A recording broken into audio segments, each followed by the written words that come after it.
করিম সাল্লাল্লাহু আলাইহি ওয়াসাল্লাম রমজানের এই শেষের দিকে তিনি খুতবায় উঠবেন।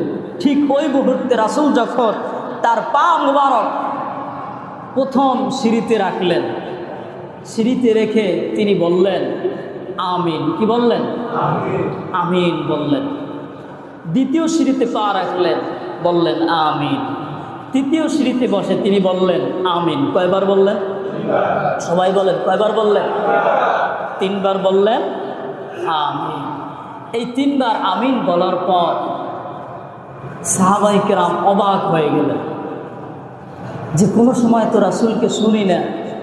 মা কুন্না নাসমাউহু, হে রাসূল, আমরা তো কোনো সময় শুনি না যে আপনি এরকম করে আমিন বলেন, কিন্তু কারণ কি, কেন বললেন আমরা একটু জানতে চাই। আল্লাহ রাসূল সাল্লাল্লাহু আলাইহি ওয়াসাল্লাম তিনি বললেন ক্বালা ইন্না জিবরাইলা আরাদানি। সাহাবায়ে কেরাম তোমরা শোনো, আমি যখন মিম্বারে প্রথম কদম রেখেছি, কদম রাখার পর জিবরাইল আমিন আমার নিকট উপস্থিত হয়েছে। সুবহানাল্লাহ। কি করছে? জিবরাইল আমিন আমার নিকট উপস্থিত হয়েছে। তিনি উপস্থিত হয়ে তিনি বললেন ফাকালা বাউদা মান আদরাকা রমাদান ফালাম ইউগফার লাহু কুলতু আমিন। অর্থাৎ তিনি বললেন ওই ব্যক্তি আল্লাহ পাকের রহমত থেকে বঞ্চিত, ওই ব্যক্তি আল্লাহর রহমত থেকে বঞ্চিত।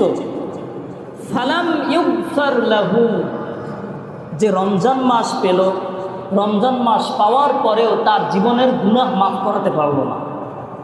কথা বুঝতে পারছেন? রমজান মাস কিসের মাস? রমজান মাস গুনাহ মাফের মাস।